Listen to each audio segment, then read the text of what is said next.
orthodox rugby league. We do things for 100 years, then we switch back to what we did 100 years before and do that for 100 years. So I think we're going to go back now. We're at the end of the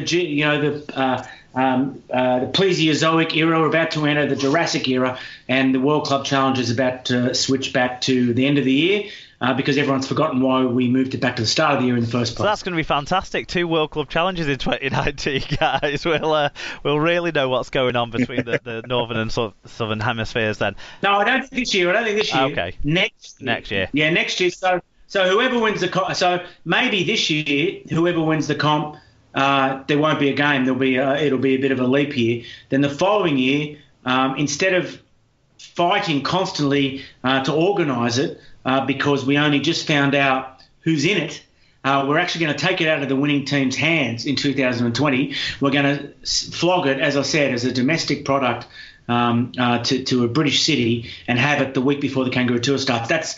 That's my tip. And to me, it's a step in the right direction, not because we're going back to what we used to do and forgotten why we changed it in the first place, but because it's been taken out of the hands of the competing clubs. You can't have any sporting property controlled by the competing clubs, when those competing clubs change every single year. It's almost managed like the sort of amateur era when it was just individual promoters setting up individual games and not really having a joined up thinking. So going towards a more joined up permanent thinking is a great idea. Well, you've left us with that little gift of information, Steve. So as a parting gift to you, I'm going to let you have the floor to plug Mascord Browns before you drop off the line. Well, listeners, I'll tell you that there's been a bit of a technical issue between Super League Pod and Mascord Browns, that some of the affiliate orders haven't been registered by our system. So we're in the process of sorting that out. I hope to have it sorted out by the time I appear in this program. But nevertheless, anecdotal purchases will be honoured. So if you just say that you purchased anything on Mascord Browns through Super League Pod, we'll just give them money. So, I like the sound. Anecdotal. It's a new term in retail, anecdotal purchases. So we are obviously, if you're following Wigan this weekend, we've got all the Wigan stuff from when they visited Australia, from what was a World Club Series in my mind, if not in the annals of history. So we've got a great range of Wigan stuff, scarves, hats. I'm actually wearing the Steelers warm-up shirt right now. But also, if you are heading out to Barcelona, you want to fly the flag for rugby league, maybe you can wear Wigan stuff 24 hours a day. I'm sure there's Wigan fans who are listening who do. I'm listening. Haven't worn anything else in 20 years. But for those of you who occasionally put on other stuff but still want to fly the rugby league flag, there's nothing more fitting or rugby league patriotic than Spain rugby league stuff to wear in Barcelona. So we've got all the Spain stuff, really great stuff, jerseys, singlets, training shirts, polos. That's if I was going to do a plug to this audience, because I know a lot of them are focused on Wigan and the Roosters. We don't have any Roosters stuff, I'm afraid, but one day. So that's what I'd say. MascordBrowns.com, and if you're listening in Australia, and this is awesome, MascordBrowns.com.au, and we're going to be the first rugby league impoverished, tiny startup to have stalls on both sides of the world on the same day.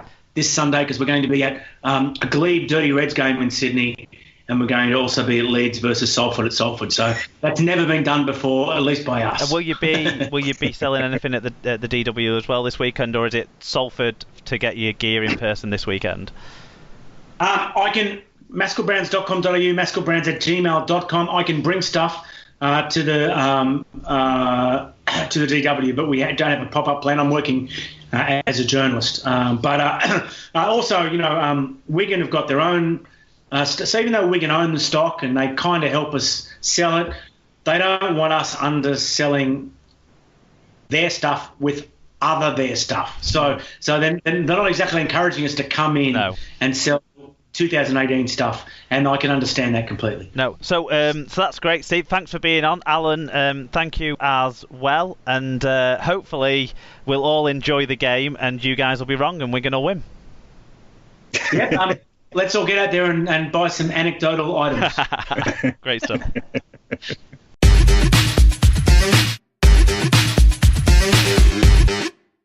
Excellent stuff. I think we ran on a little bit longer than we maybe planned, but it was so great to have loads of views on this show that we just didn't want to chop too much out. So thanks for listening to this episode of SLP Shorts. We hope you've enjoyed it. You can find us at Super League Pod on Twitter and Instagram, or facebook.com/Super League Pod if you want to get around us on the social media platforms. I'm sure there'll be pictures on Instagram over the weekend at the World Club Challenge. superleaguepod@gmail.com as well. You can send us an email if you want to get in touch that way. You can get more content on our blog, superleaguepod.com. You can find our shows and subscribe through Spreaker, iTunes or YouTube, and the Podcast Addict app on Android, and also we're now on Stitcher as well, which is great. You can also find us on the Leaguecast Android app with some other top rugby league listens, and you can go to rugbyleaguemedia.com where you'll find us amongst a range of other alternative rugby league media outlets. Please do like, share, retweet all our posts. If you're an iTunes listener, if you could give us a rating and review on iTunes, that would be great too. All these things help spread the word of SLP and extend the SLP family. And whilst you're all busy going to all the platforms to do all of that, I want to thank you all for listening again, and I hope you all enjoy the World Club Challenge.